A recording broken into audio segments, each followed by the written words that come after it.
A very good evening to you tuned in to UBC TV. Welcome to News Tonight, the second edition. My name is Michael Jordan Lukomwa and I'm with Mohammed Mugalu on the sign language part. As we start. President Museveni received a special message from the Chinese President Xi Jinping. Kadaga at Jan's house over UPDF misconduct. UBC Zakena declares presidential bid come 2021. Court martial sentences 4 mobile money robbers to death. While Tanzania's Welles Carrier is the new Sekafa boss.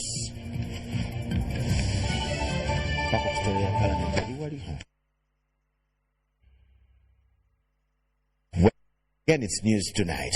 President Yoweri Kaguta Museveni has received a special message from President Xi Jinping of China. Yang Jiechi, a special representative of President Xi Jinping, delivered the message to President Museveni today at State House in Entebbe. Upon receiving the message, President Museveni saluted the support the Chinese people have rendered to the African continent since the period of the Chinese Revolution that brought African leaders like Julius Nyerere and China closer. He noted that originally the problem of Africa was lack of economic development awareness. Now that they have been awakened, he added that another problem has cropped up: overproduction of mostly agricultural produce that requires a huge market. President Museveni commended China's support towards the construction of the standard gauge railway connecting Uganda and Kenya, the construction of oil reserve roads, the pipeline connecting Uganda to the Indian Ocean, and the development of the industrial parks, which he said is a very big boost in the importation, an important link to the agricultural, industrial and mining sectors in Uganda. Museveni was also happy to note that China is interested in trading with Uganda in some aquatic products from the Nile perch fish, which he said are on high demand on the global market. The Chinese government special representative Yang Jiechi commended the great achievements that Uganda has realized under the leadership of President Yoweri Kaguta Museveni. President Yoweri Museveni, in other news, has called on sugarcane growers in eastern Uganda's Busoga sub-region not to panic because of excess sugar and that the commodity's subsequent failing prices. He assured them of government commitment to resolve the challenge by exploring alternative uses of sugarcane. The president made the remarks yesterday at Jinja State Lodge in Jinja municipality during a meeting with leaders from Busoga sub-region and people that are engaged in sugarcane growing. Sugarcane farmers in the Busoga sub-region have cried out to President Yoweri Museveni to assist them acquire land titles to enable them access financial services and engage in commercial agriculture. So if government can kubayamba abantu abo bafuna amataito bajja mu banka omuntu abenga yena asobola okudevelopinga itakali ekyo kirina kuyamba. What I would advise government to do as an intervention, now that we have realized that sugarcane is a very good source of livelihood, let us get some of this land, like forestry land, that we are giving to millers. The president assured them of government's commitment to resolve the challenge and explore alternative uses of sugarcane. You know, this ebikamulo bya byebikaago. We can use them to make paper. Tusobola okubikozesa okola empapula. And that's what I'm working with, Right Honorable. Era kino peza kyali kugezaako ogemaganya ni Right Honorable Speaker. When you hear that those 10 areas, we want to see the alternative use of sugar cane. He assured farmers that the government of Uganda is exploring ways of diversifying the use of sugar by ensuring its fine processing to an industrial standard. Mr. Museveni noted that the byproducts of sugarcane can also be used for making paper, sanitary pads, animal feeds, and briquettes, adding that petrol can also be extracted out of sugarcane. He reminded the leadership of Busoga sub-region and the sugarcane growers that NRM had from the very beginning realized the challenge.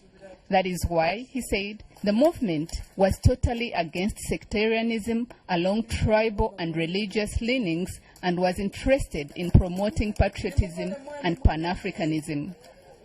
He pointed out lack of foresightedness as the major problem of African countries, Uganda inclusive. He noted that leaders as well as political parties could not envisage the importance of big markets. And now, you are now seeing what we were talking without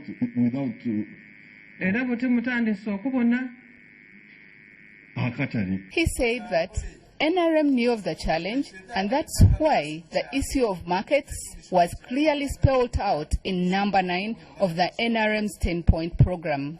He attributed famine and poverty, which are rampant, to people having been in a state of slumber. He promised the people of Busoga sub-region a sugarcane processing factory, just like those in Soroti have one for fruits, and the tea factories in Buhweju, Kanungu, and Kabale. Mr. Museveni also announced that the government is to set up a fund in each district to support the youth who are required to get organized in groups right from village to district level in aid to their development activities. He revealed that 100 billion shillings has been earmarked for that exercise, emphasizing that nobody should be left behind. Priscilla Namara, UBC News. The Church of Uganda has initiated a foot pilgrimage to Muchweni in Gutgum district in remembrance of Archbishop Janan Luwum. Referred to as Africa's Martyr of the 20th century, Janan Luwum was the Archbishop of the Church of Uganda from 1974 to 1977.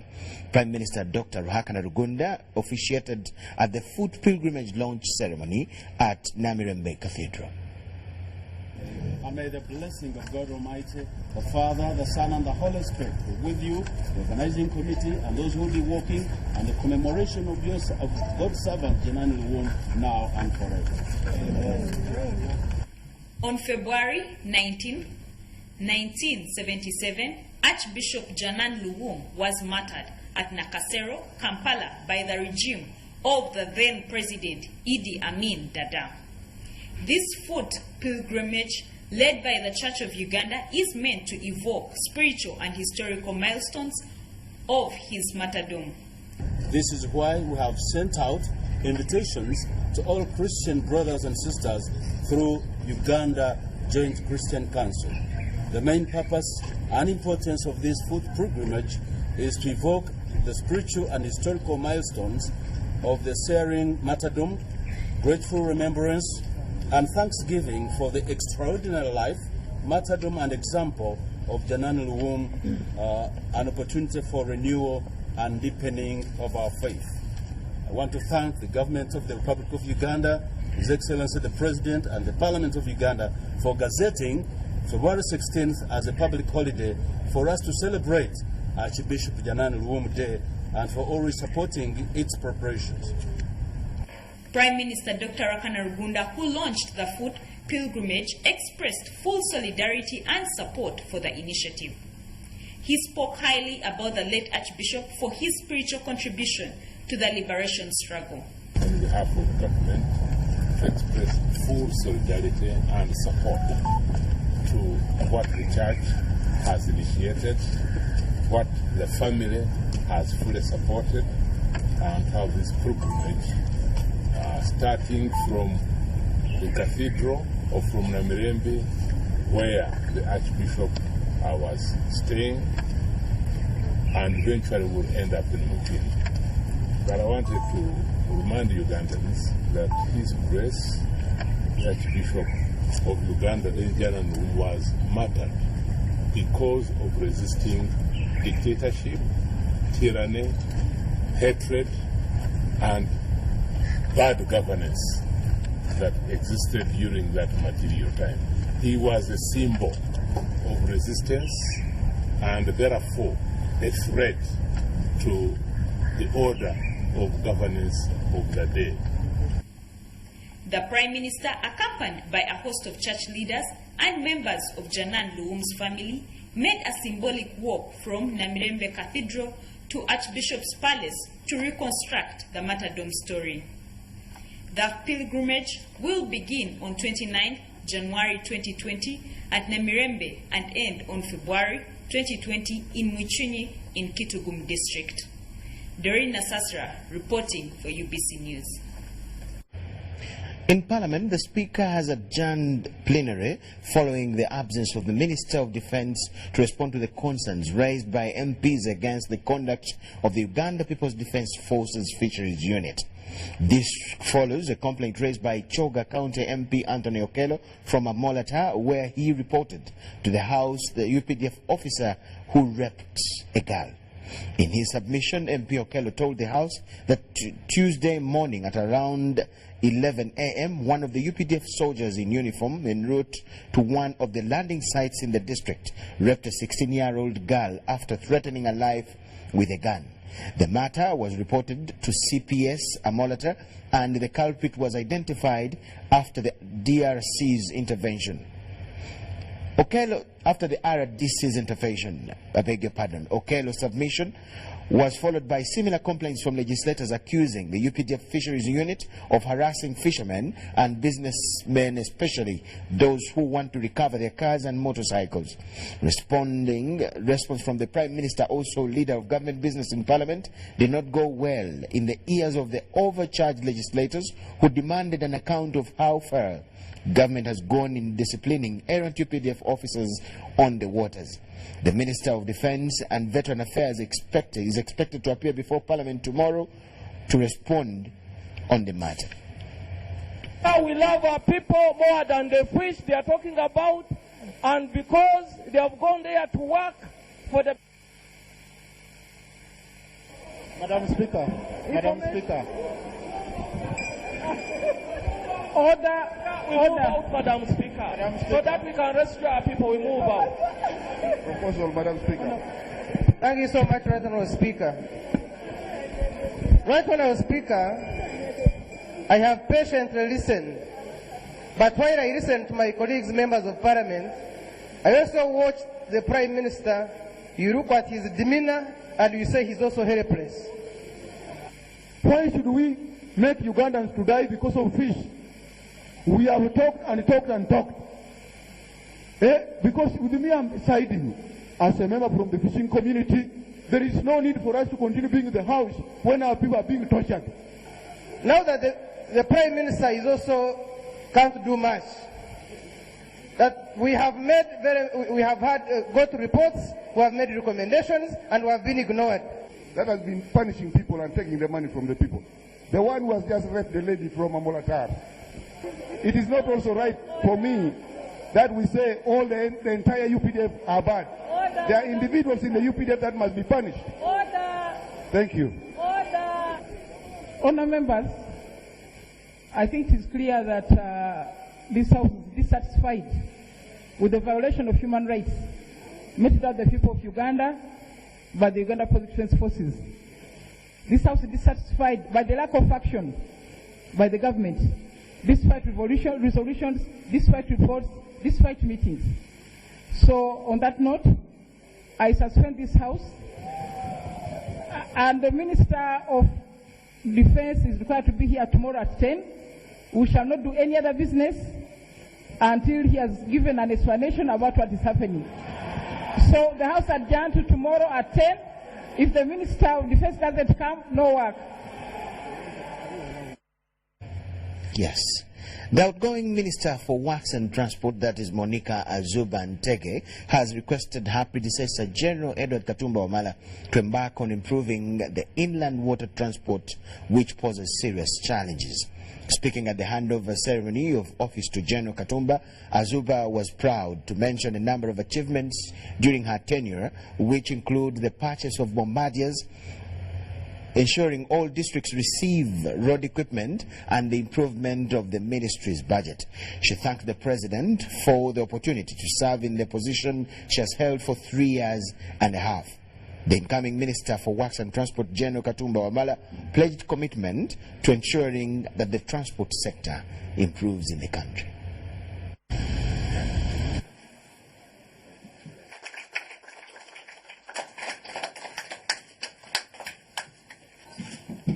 The roads are many and they are functioning. The rail, the standard gauge rail is coming. We are sure the funds will be assigned. We need to improve the water transport. This is one of the ministries that is really broad, and like some of the people have been asking me, it is heavy. And in order to understand it, you really have to work. I'm very happy that my successor is very familiar with the sector, and he has shown enthusiasm in working together.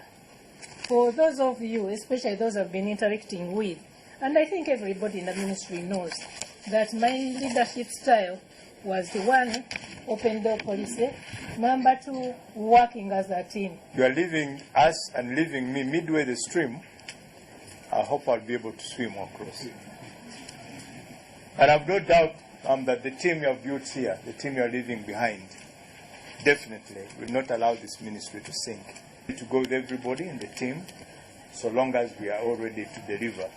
Please, don't take advantage of me not being a technical person to play hanky-panky. And I know none of you will do that. We wish them the best, the outgoing and the incoming. Meanwhile, Uganda People's Congress Party, that is UBC, says it will present a presidential candidate in the upcoming 2021 general elections. The party president, Jimmy Akena, himself says he is willing to be the UBC flag bearer in the 2021 general elections. Unlike in 2016 general elections, where one of Uganda's oldest political party, UPC, failed to present a presidential candidate, come 2021, the party says they are ready to face it off for the race. Party President Jimmy Akenya says he now awaits the decision of the highest party organ, Central Executive Committee. I have offered myself for re-election as party president. That, according to our roadmap, will take place sometime in May of 2020. Now, it's that delegates conference which is going to set us forward into the election. How we're going to approach the election, what manifesto we're going to come up with to contest the elections, and how we're going to participate on that basis. So the decision is not an individual decision of Jimmy Akena, who is first seeking re-election. And then it is going to be the party organ, or essentially the supreme organ of the party, the delegates conference, which will set us forward. I am willing to serve my party in whatever capacity, and I respect the decisions of the party organs. So I am submitting myself to the delegates conference through the electoral process, and we'll take it from there. The decision by UPC President to contest in 2021 general elections now puts the idea by opposition to have a single candidate in balance. We're open to discussions, and we've had discussions at various levels. But as I said, I am not limiting the discussions to presidential. I am not limiting, because the law provides a mechanism. If you don't have 50+1 in the first round, you will go for second round. Now, even if you come together and you don't have 50+1, the election is over, whether you're together or not. So you need to increase your own presence and your own arrangements within that issue. So my priority is UPC and UPC first. However, UPC for the last 5 years has been battling with the financial challenges arising from the fights within the party members, with some still in courts of law. We contested the 2016 elections with zero funding, and in fact, there are members from there who went out of their way to block even the little money we had in the account, which is the case I mentioned in the commercial court. But despite those efforts, we have continued to operate. We are still fielding candidates. We are still going to participate. It is not a be-all or end-all. If they thought by denying us funds we're not going to participate in politics, they are sorely wrong. We have operated for these 5 years, almost 5 years, without a shilling. We will continue to operate with or without their support. Mr. Akena, however, says he is against the idea of dissolving the inter-party political organization for dialogue, IPOD, as some political parties suggest. Personally, be totally against the dissolving of IPOD. IPOD has given us a platform where we are going to interact. We don't have to agree with one another, but we must recognize that the political parties are part of the institution which underpin or guarantee the democracy of this country. So whether we agree or like one another, we are part of those institutions which are necessary for democracy to thrive. And through IPOD, we are trying to create a stronger institution. For UBC TV News, I am Philip Aguta. Zake Francis, the Member of Parliament representing Mityana municipality, has gone ahead to consistently deny allegations of misconduct before the Education Committee of Parliament. Zake is said to have confronted Barnabas Nawangwe, the Makerere University Vice-Chancellor, in an unruly manner, though he says this is a diversion from other important matters.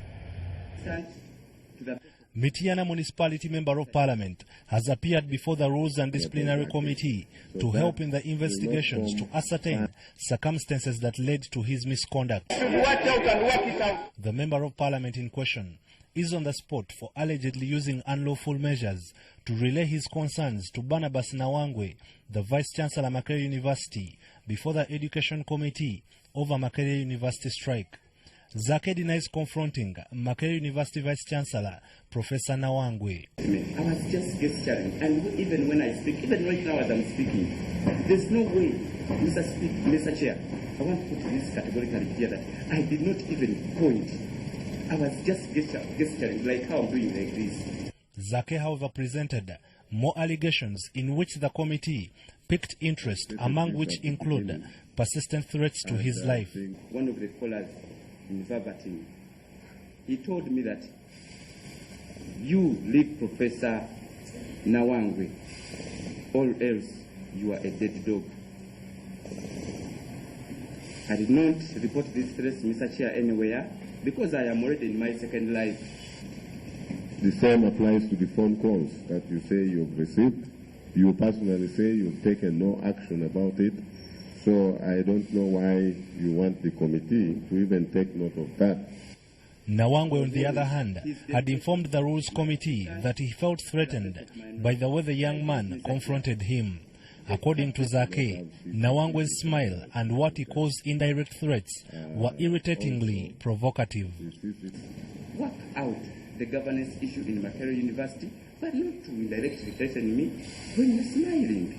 Because he was just putting a sneer on his face, thinking that he's friendly enough, yet he was indirectly attacking the person of me.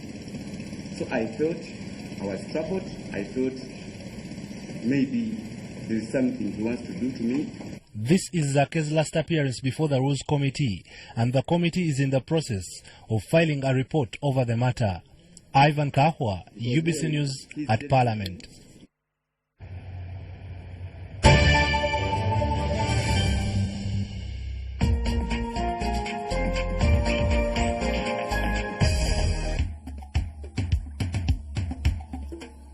We're coming to you live from Butekanga in Kamuli district. In the sub-county where I come from, where my leadership is being practiced, yeah, money is really a big problem that is hindering women to join leadership. And in case you didn't know, Fasi Fasi is a show intended to make way for women in the leadership sphere. How can we create a space where someone who does not have 20 million shillings but has the ideas can become a leader in our community? Did you know that the journey to becoming a politician is very costly, especially for women in rural areas like Kamuli, where the main source of income is subsistence farming? Going by numbers, money seems to be a critical factor in joining the political race. And ladies and gentlemen, without further ado, let's make way and make some noise.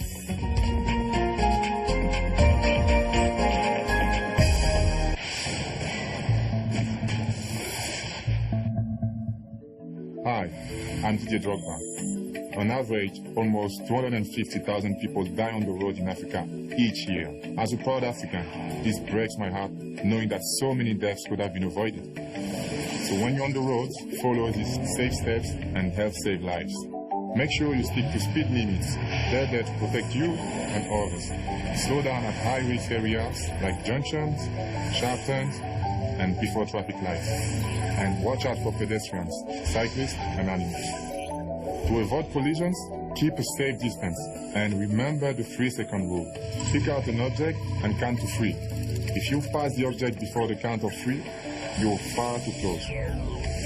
So when you're on the road, follow these safe steps and help save lives. We all have a role to play in road safety. Together, let's make Africa's roads safer.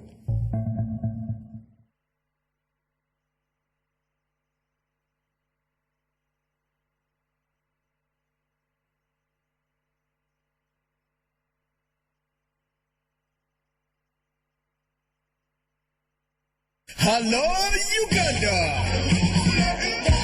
We introduce to you the first and ever My Right to Play Christmas Kids Festival 2019. Let the kids feel the Christmas Eve on the 21st of December at the Legend Sports Ground in Lugogo. Entrance is 10,000 shillings only and parents free. Bring your child and have an opportunity to play, sing, dance and discover their talents. Mujja tuyingira amazaalibwa nga bato basanyusa bato bannaabwe. Muleete abaana bammwe banyumirwe, banywe, bazanye.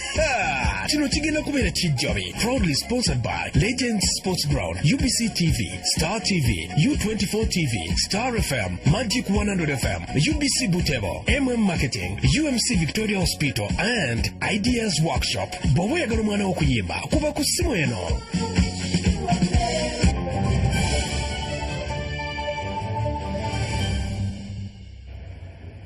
You're watching News Tonight. Welcome back from the break. One person has died and several others seriously injured following an accident that occurred along Hoima-Kagadi Road. The accident is suspected to have been caused by overspeeding. The police spokesperson for the Albertine region, Julius Akiza, has said that the injured have been admitted but in critical condition.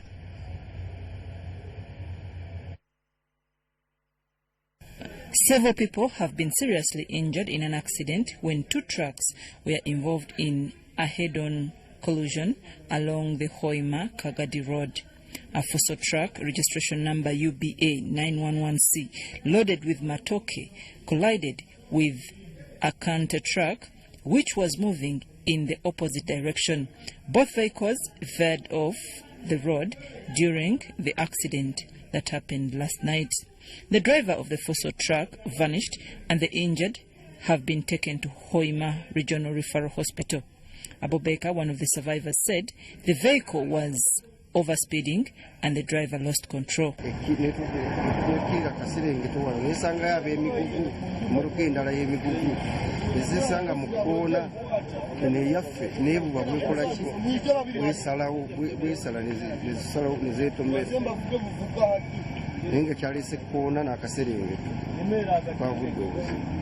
Julius Hakiza, the police spokesperson for the Albertine region, said one person has been reported dead while several others are admitted in critical condition.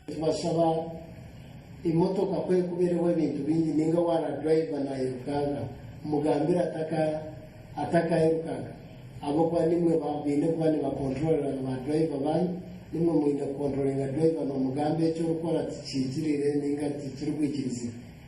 of the survivors, Adirisa Kasivante, who was admitted in the Hoima Referral Hospital, said they were heading to the market in Changwali from Hoima town.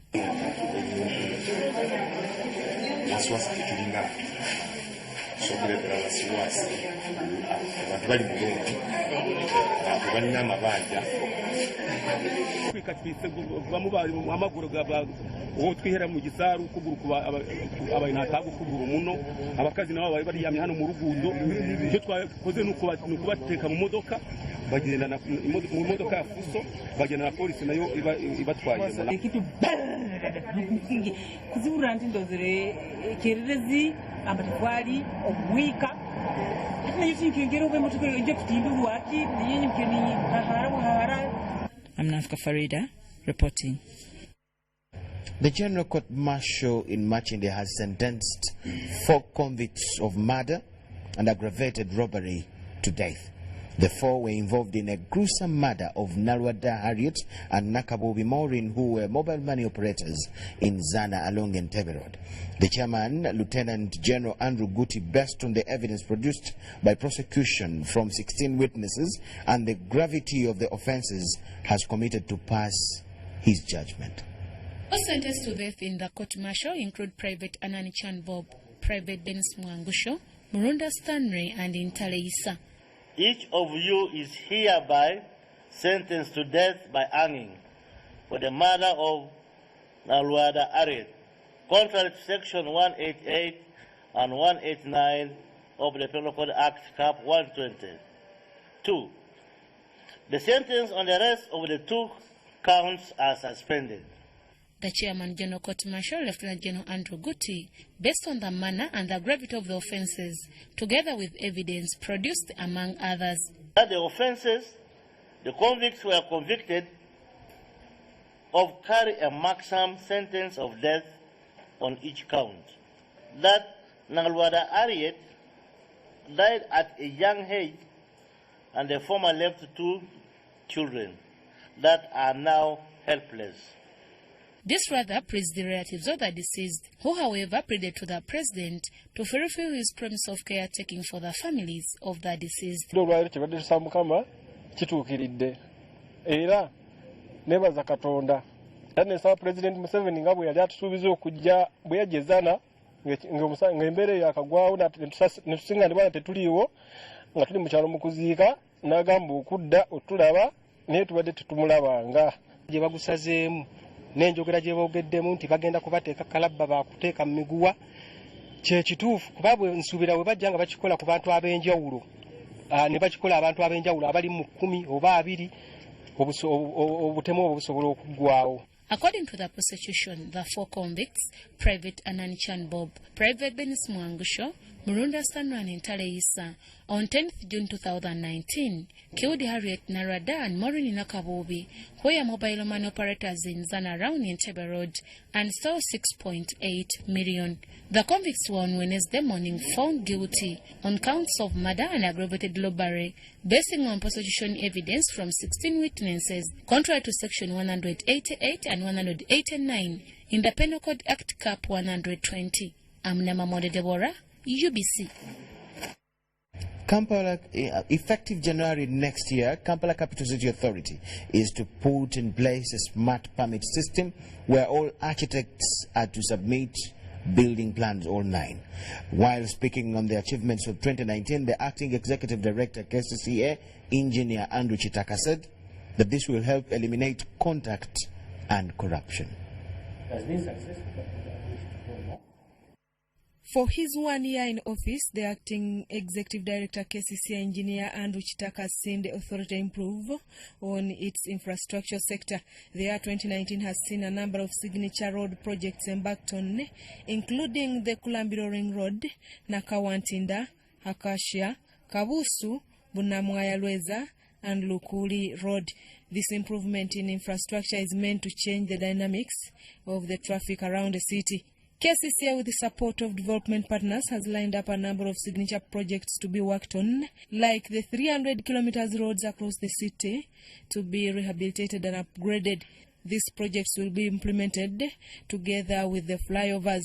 We are also improving our infrastructure using money provided by the government of Uganda, and this has seen many roads improved in the city, many drainages worked on, and we are also maintaining the road network, again with money from government of Uganda. KCC also agrees that the old park in downtown is in a sorry state. It has acquired a grant from Aravio, a Dutch development agency, to carry out an emergency maintenance with the intention to renew the carpet area. There is also a master plan of building a multi-level parking facility which is being prepared for downtown. KCCA has attracted significant amounts of money from development partners in form of grants. They've given us a grant of 89 billion shillings, and this grant is going to see 30 junctions improved in the city. Some roundabouts will be removed and traffic lights will be installed.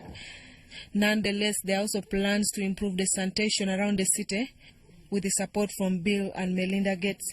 This will go a long way in improving hygiene and preventing disease outbreak. Also, the master plan for street lighting is meant to improve security across the city. And we also expect that within next year we shall start this project, and it will see the entire city lit so that we can improve security, we can increase the working hours in the city. KCC also faces a challenge of congestion in the city, hence the plans to construct a building to house the traffic control center. KCC is also in late stages of presenting a statement to Cabinet on the issue of noise pollution in the city. We are also going to address the problem of public transport. As you know, congestion is caused in the city by a number of factors. It includes low capacity infrastructure. It includes the lack of good public transport. The problem of public transport will soon become history as KCCA finalizes plans to introduce high-capacity vehicles. KCCA operations have, however, been challenged by inadequate funds for infrastructure projects, salaries, and regularizing all staff. The body of a man who drowned in Namadope Dam has been recovered and retrieved by residents Chinawanswa and Luka in Iganga. The DPC Iganga condemned the act of obstructing police from executing their duties, basing on the way the rowdy residents denied police access to the body for post-mortem.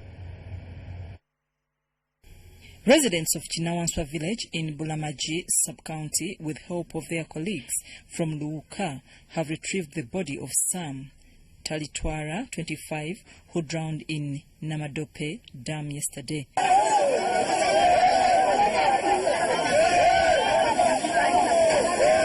Talitwala, a boda man at Walugogo stage, drowned in the dam with other 2 occupants on the small boat.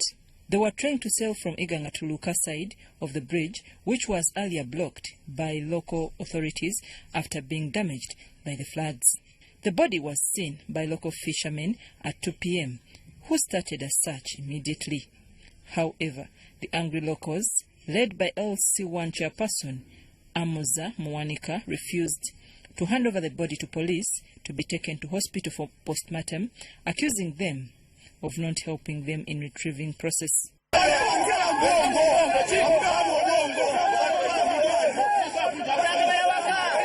Namadope yameneka tubatuyambisako yono yona efiire byakutanga bulanga atubitega besigema ku basirike ate nga babiri bona bitera basirike. Police, however, brought an ambulance to take the body to hospital, but were denied access to it. The furious locals instead lifted the body in their hands almost 3 kilometers to the home of his grandfather, David Mugulusi. Kyamusamubi nti nakubire polisi ya idolwa ido ayetira abire buyambi bona bwetwafunye kuba omuntu yabere mu maadi amadi fugetasobola kuboneka nti tuyikamu. The locals and relatives who gathered at Mugulusi's home threatened to beat up police officers if they forced to grab the body to take it for post-mortem.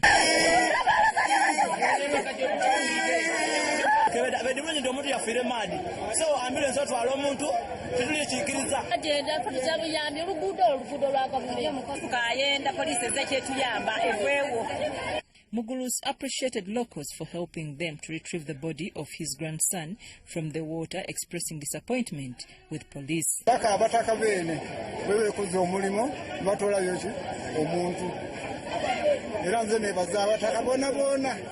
However, Iganga District Police Commander David Ndaula denied neglecting the locals in the retrieving process. He said that they contacted the marine police officers who failed to turn up in time but were on their way before the body was seen. Logistical problems okusobola twageza ku fire brigade aye tuzaba divers balubira abayingira gansi eyo nekyatulwisizaamu. I'm Nafka Farida reporting. Uganda is set to determine the technological destination of the African continent for the next 2 years. While addressing the media, Minister for Science, Technology and Innovation, Dr. Elioda Tumwesige, said that the recognition to give Uganda a chance to chair at the Specialized Technical Committee on Education, Science and Technology of the African Union provides an opportunity to influence continental technological transformation. At the third session of the Technical Committee on Education, Science and Technology of the African Union that was held at the headquarters in Addis Ababa, Ethiopia last week, Uganda was elected to chair the ministerial and the technical meetings of the committee. The Minister for Science, Technology and Innovation, Dr. Elioda Tumwesige, says this is to give Ugandans an opportunity to lead 55 member countries of the African countries in technological transformation. Well, you have the AU heads of state, but we have a commission which is like a secretariat of the AU at the AU headquarters. So these people at the AU commission are supposed to have work plans relating to science, education and technology. And therefore for us we are supposed to oversee this implementation of these annual work plans. And of course carry out other functions as assigned. Dr. Elioda calls for Ugandan innovators to utilize this opportunity by submitting developed innovation proposals for exposure and appropriate funding. And that they can get this funding competitively, not because you know who or what. That committee, we installed it recently, and we announced it. I'm sure the press was able to capture it. Since the inception of this ministry in 2016, Elioda says necessary infrastructures that meet international standards, including technology and business incubation centers, have been established to promote local explored ideas. Establishing at the ministry the National Science Technology Engineering Center in Sanga, as well as the Pilot Technology Business Incubation Center in Namamve. This is going to be implemented under what we call Science Technology Engineering Skills Enhancement Project, which is implemented by our Council for Science and Technology, and is aimed at providing incubation facilities for our scientists, as well as enhancing STI skills for young technicians and engineers, retooling unemployed graduates, and supporting them to establish startup businesses to undertake infrastructure developments and local manufacturing of products for import substitution and export diversification. Government of Uganda is securing 500 billion for research and innovation projects promotion in the national budget. So the government is going to put in money in the innovation fund, but we're also looking at partners. Abdul Nasir Lubwama and Lydia Chomkama for UBC News.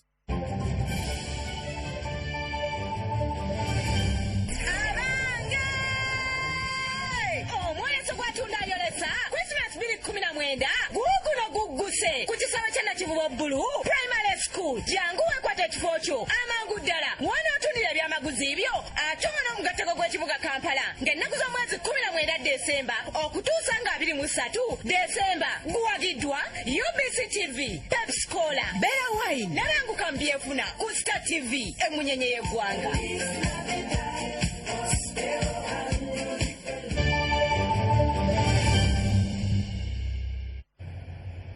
Motorists are to win prizes worth over 600 million shillings in the Shell festive season promotion. Dubbed the 10 weeks of cheer, the promotion targets motorists including border riders, private motorists and truck drivers that use Shell products.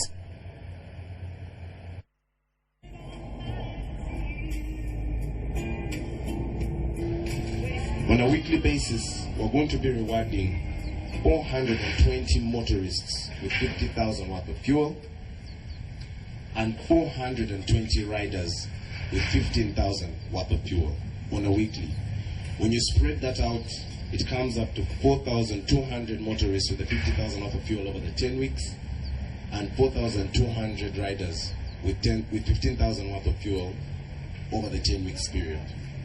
But the campaign says we have over 15,000 winners. So where are the rest coming from? So the rest are coming from our on-ground engagements, where we're going to have a number of winners walking away with instant rewards.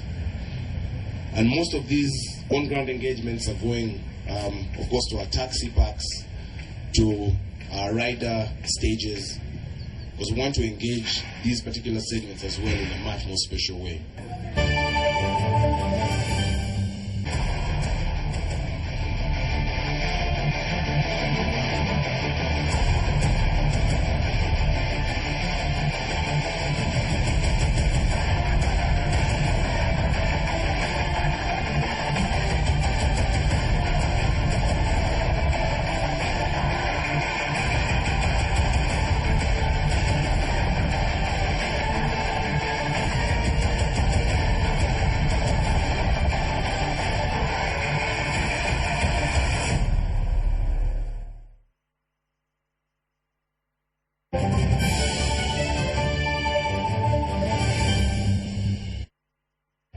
In the world of sport, Wallace Karia is the new CECAFA president for CECAFA as a body. At the General Assembly held at Silver Springs Hotel in Kampala, the Tanzanian FA was confirmed to head the body, replacing Sudan FA President Mutasim Gafar. Amin Francis of South Sudan is the first vice president, while Jira Isaiah of Ethiopia is the second vice president. Eritrea and Rwanda's football heads as stakeholders as members of the board. Donuts CECAFA, we got a new executive committee elected. Mr. Karia Wallace, who is the president of the Tanzania Federation, takes over the chairmanship. We as members of the CAF Executive Committee coming from this region of CECAFA will definitely give them maximum support to make sure that they make reforms and make changes that will make CECAFA better. CECAFA used to get known because of organizing competitions. I'm very excited that this year a number of competitions have been organized by CECAFA. We believe that with the new team, yes, there are challenges, but we'll give them the maximum support. And Uganda is one of the founder members of CECAFA, so we'll always give our best to support the organization. The Uganda Cranes have had their last training session ahead of the CECAFA Senior Challenge final game against Eritrea this Thursday. Cranes defeated Tanzania 1-0 to make it to the finals, while Eritrea shocked Kenya with a 4-1 to book a place in the final at the Philip Omondi Stadium in Ugogo. Kenya, on the other hand, plays Tanzania for the third place slot. Everyone's in very high spirits, as you can, imagine. When you qualify for a cup final, it's obviously a very positive thing. And for almost all of these boys, it's the first time playing a cup final for their country, for Uganda. Obviously, in Mutiaba, we have someone who's been there and done it before in 2015. But for the other 19, this is a new experience for all of them. Some of them have had good success at club level, but this is a first at international level. So people are looking forward to the game. There's good energy amongst the group. Obviously, there's one or two sore muscles and tired legs after what was a very tough game against Tanzania yesterday. But yeah, the players are in good spirits and we're looking forward to the game. Regardless of who wins tomorrow, I think it's fair to say that the Eritrean performance throughout the tournament would maybe, I don't know if there's an award for team of the tournament, or performance of the tournament, but really the Eritrean performance throughout has been remarkable and very, very good, and it's a credit to their players and their coaching staff. To date, Uganda, ourselves, are the only team to have beaten them. They obviously took 2 victories and a draw in the group stages, and then a very impressive victory in the semi-final over Kenya. So we know, yes, we won 2-0 in the group stage, but we know tomorrow's a very different game. Our opponents will be giving absolutely everything to get a result, as will we. And, you know, we just have to make sure we're at our best, because we know Eritrea can cause us problems if we allow them to. After triumphing at the 2019 Sekafa Girls Championships, the Under-17 girls football team have presented their trophy and medal to the football governing body, FUFA. The team beat Kenya 2-0 to triumph as the inaugural champions. FUFA President Moses Magoga applauded them for the effort, promising more support to the Women's League.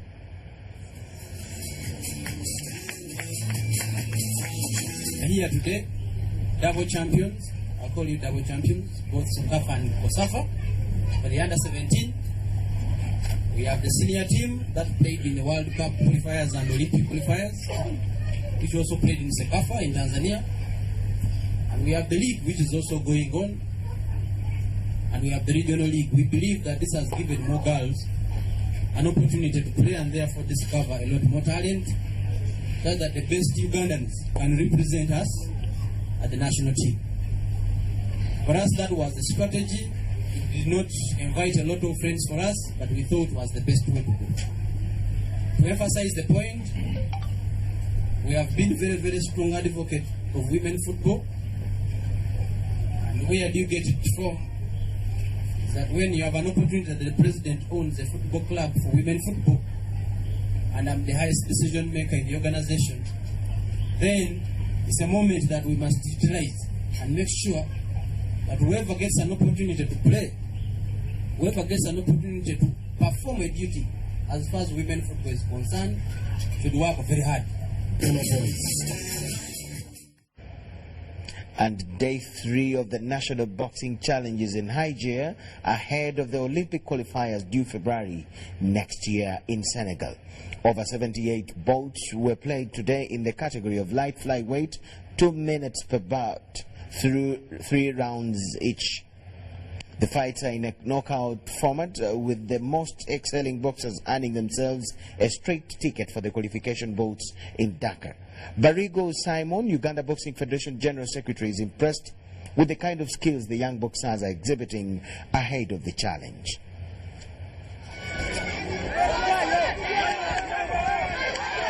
Good. We've seen new upcoming, especially from good boxing clubs.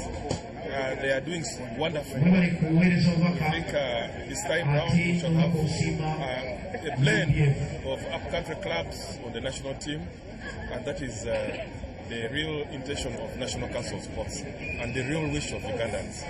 I'm very proud of that one because I beat the champion. So my target was on Olympic qualifier. So what I want from there, I want to come back with some gold medal. We are ready to know that in the lineup of the Uganda team we have some strong players who are there. And we saw you young boys will also be strong. You have to be sure to challenge all those players whom we're gonna get. In any opponent they give you, you have to win him according to the hardship training we give for them. And we prepare them, and we assume they will be the champ to win all those titles.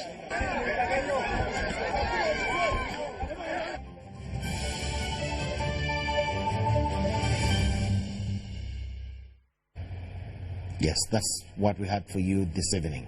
Before we close, let's have a look at the weather forecast. Weather update from Uganda National Meteorological Authority. I'm Daphne Kavasita and Samba.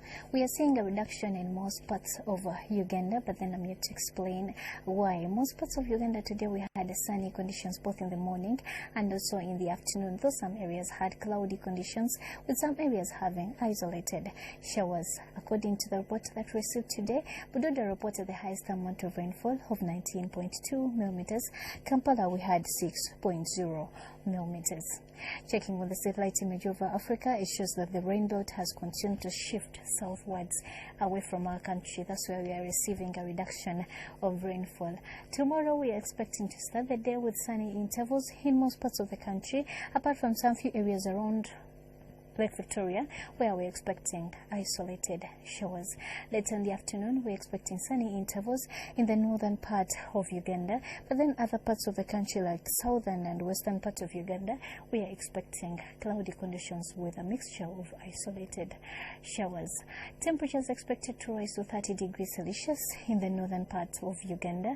In our capital city, we're expecting temperatures to rise to 27, and then in Kabale, we're expecting temperatures to rise to 23. Going beyond Uganda, we're expecting Nairobi to have sunny intervals with temperatures rising to 25. Dubai, we're expecting cloudy conditions. Paris and London, we are expecting showers with temperatures rising to 12. And it is really cold in New York, though we are expecting sunny conditions. Temperatures expected to rise to -2 degrees. That's what we had in our store. For more information about weather, don't hesitate to check on us. Have a blessed evening. Thank you so much, Daphne. Let's have a look at the headlines and we call it a night.